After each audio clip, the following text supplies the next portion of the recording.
Donny Toia. Open it up for Jon. Jon, you've been part of FC Tucson since the beginning as a club founder, then almost every role with this club until your current role as head coach. What does being part of the club, such as FC Tucson, mean to you, and how do you want the club to impact Tucson? Well, thank you, Jay. First of all, I want to thank Kyle and Lynette for having us here at Puebla Vida. It's such a fantastic place for us to be in, to have this day and to do this announcement. Obviously, the club, to me, it's great that Donny's sitting here because the original purpose of the club, FC Tucson, when we founded it, was one, we had the opportunity to bring some MLS preseason here, some inspirational players and teams in for the young players to watch and to see and to aspire to. But ultimately, we wanted to start developing our own players who were playing youth and going to play college or trying to move their career on. And that was the initial hope. Have the event so we could one day have a team and have that team play at the highest level possible.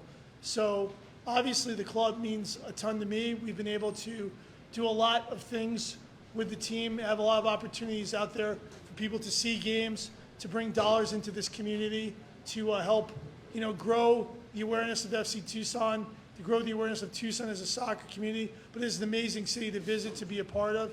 And obviously we wanted that to continue. And now that we're past a decade of doing that and we've celebrated and been through obviously the challenges that these last few years have put on us, it's great to be sitting here with Donny, a player I've had the privilege to work with since he was 13 years old. And us sitting here together is really a great full circle moment for the club and for the community. And then Donny, for you, grew up, as you just mentioned, grew up playing youth soccer with Jon. Tell us about what playing soccer in the city that you grew up meant to you, playing for the club and then playing for FC Tucson when you first started. Yeah, I think it meant a lot. Obviously, growing up in Tucson, at least back then, the sport wasn't as big, so we were trying to build it as big as possible, and it was rough at first, but things come around, and obviously with Jon directing a bunch of things, probably more than he should, he's got a big mouth in a good way. And he just spread the word and helped everybody in the community out, and it's been nothing but positive things since FC Tucson started, and it continues to go up. Here, here. We're going to take a quick moment to play a quick video. And we'll get back to it. This is exciting. Me either. Growing up in Tucson has been a big part of who I am. There's so many memories here playing for FC Tucson, playing for your hometown crest, the goals, the fans.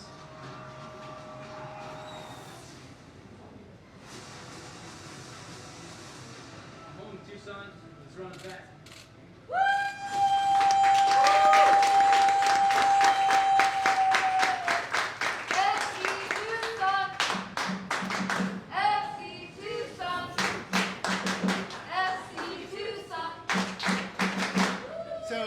Address the worst kept secret in Tucson soccer, Donny's return to FC Tucson. Jon, can you just talk a little bit about what it's going to mean to have Donny back, not only in the field, but in the locker room and back part of FC Tucson? Well, first of all, it's an incredible feeling, obviously, to be able to work with Donny again. I think we've been so integral for each other in both of our careers. Obviously, for me, starting as a young coach with Donny as a young player, and the development of both of us as players and as coaches, we sort of did that together. And Donny was right. The early years were very hard for us. We were playing teams in Phoenix. We were not a winning team at all our first year, and we had lots of talented players that would later go on and become very talented. So the patience part of it was something great, and Donny was obviously a hard worker and a good listener. And, we ended up working together, and that team became a championship club soccer team. Donny's career in high school was storied with 2 state championships, four goals in the first half of his final senior year state championship, and just sitting out the second half so he didn't bang in more goals on poor Danny Bacon, our club goalkeeper. And then obviously moving on to Pima and really changing where Pima sat in the hierarchy with Yavapai Soccer, winning 1-0 and getting his face caved in, his orbital bone, and continue to play that game. And then obviously with the homegrown signing to Real Salt Lake. And I think with Donny coming back here, it hasn't been easy for him. He's worked for everything he's had, and he was with Salt Lake, and they didn't keep him after the first year, but instead of quitting, he came back here. We went back to work. We won a lot of games.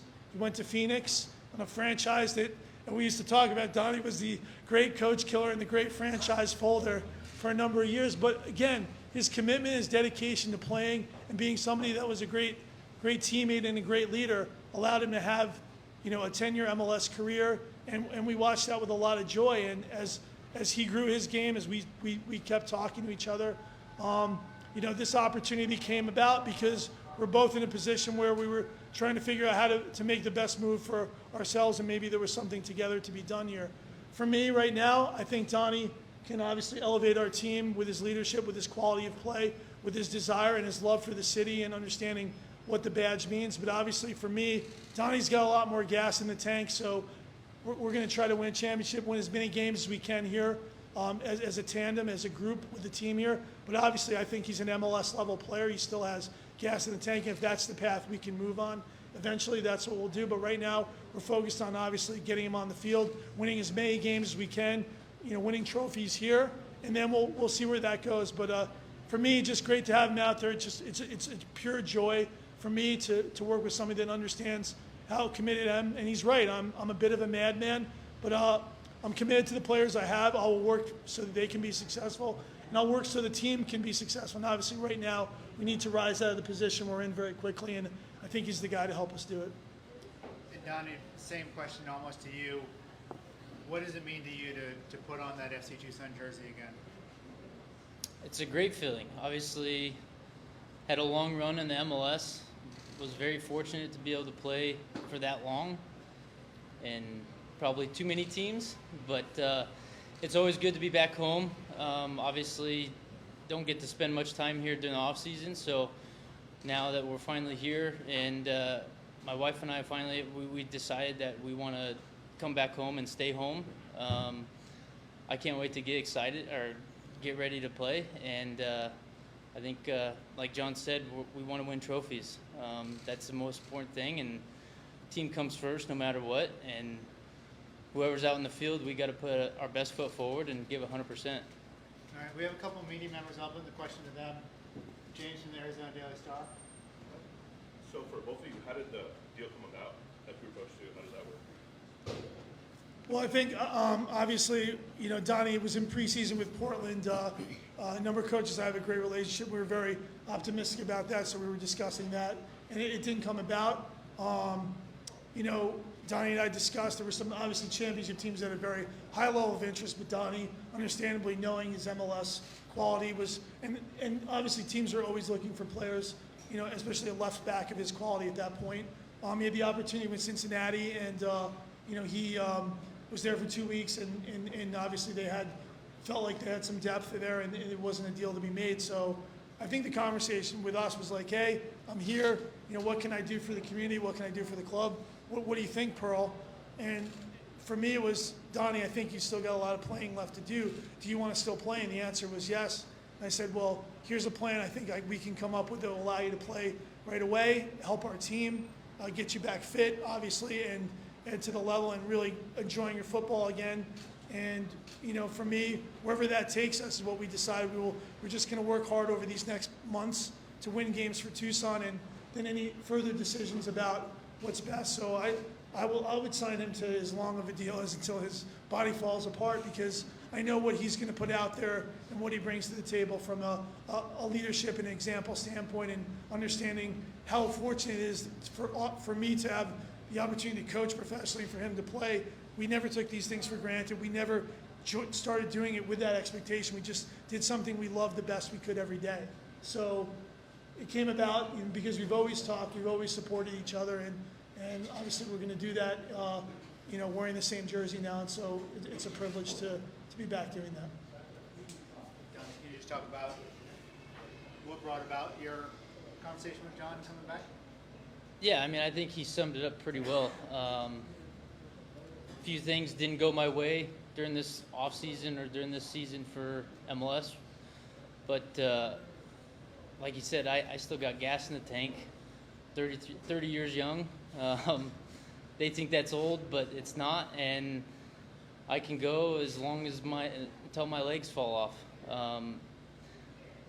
Yeah, I told him I wanted to continue playing, and he always has an opportunity for me, no matter what. He's always been there, whether it's for soccer or without soccer.